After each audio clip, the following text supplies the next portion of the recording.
Well, hello there. Welcome to Untitled, the art of making film ineffectively. In this video, we'll be demonstrating the worst possible way to make a movie.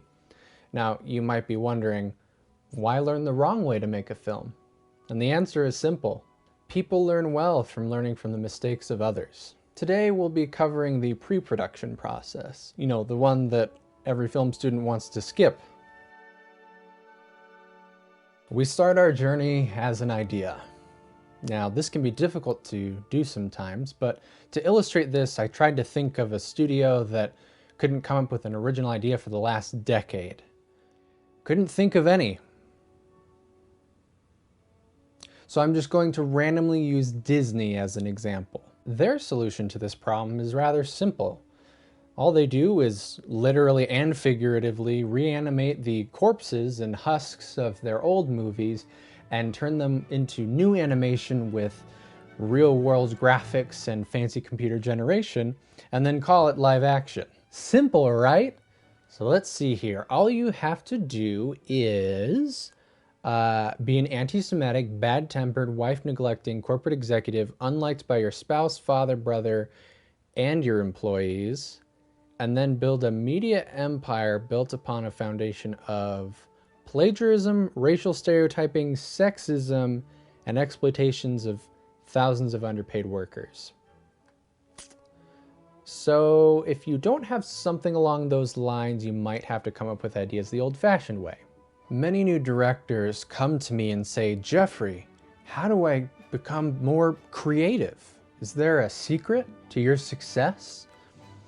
And I tell them, just overstimulate the brain. That's the best way to do it. Don't allow yourself to think. I know you come up with your best ideas in the shower. Just completely ignore that. All you need to do is just watch all the TV, play all the video games you can. That's the best way to come up with new ideas. Don't let your brain have a break. Never, never do that. Focus on just entertaining yourself. Don't let your brain wander, nothing. That is how you get good ideas. Now that you may or may not have come up with a good idea to center your film around, it's time to write your script.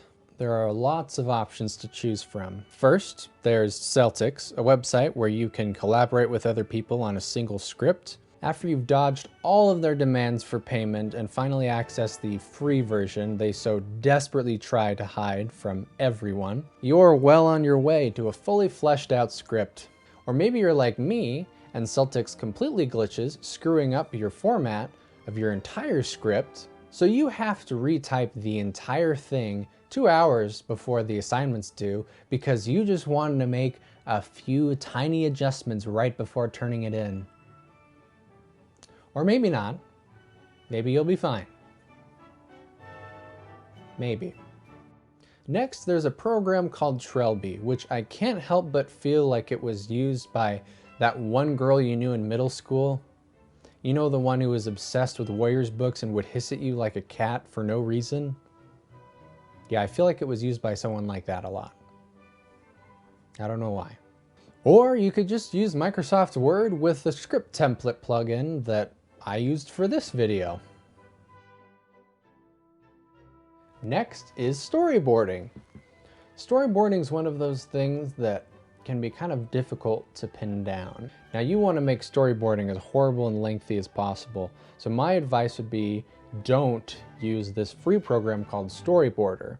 It's a program that lets you pose 3D models in a 3D environment and make them exactly to how you want them, take screenshots, and even have dialogue in there. Avoid an easy-to-use free program like that.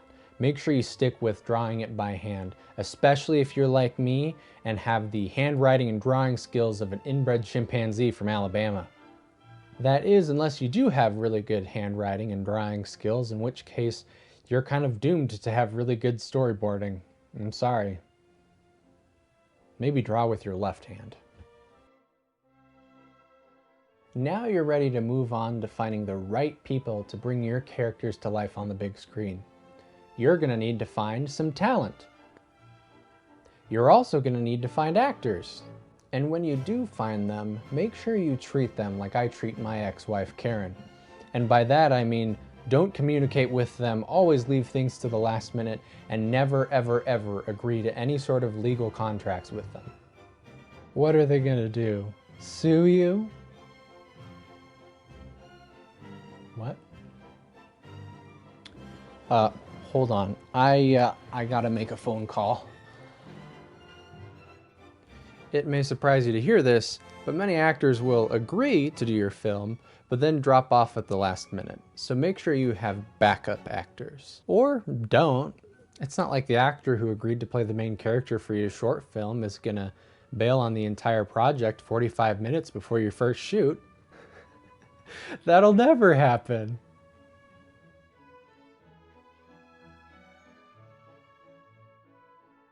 Speaking of working with actors, here's another good tip for you. Actors do their best work when their patience is razor thin. So when you do start filming, make sure they arrive on set the same time you do, so that they have to stand around while you set up your equipment for an hour. Works like a charm. Don't offer them food or refreshments or anything. It's great. The best part is, it's not like they like talk to each other or like form organizations or anything like that, so you can get away with it. What? Screen Actors Guild? I haven't heard of it. Well, there you have it. You have a mostly planned film. I'm sure you can just figure out the rest as you go. You'll be totally fine. But good luck to you. I hope this helped.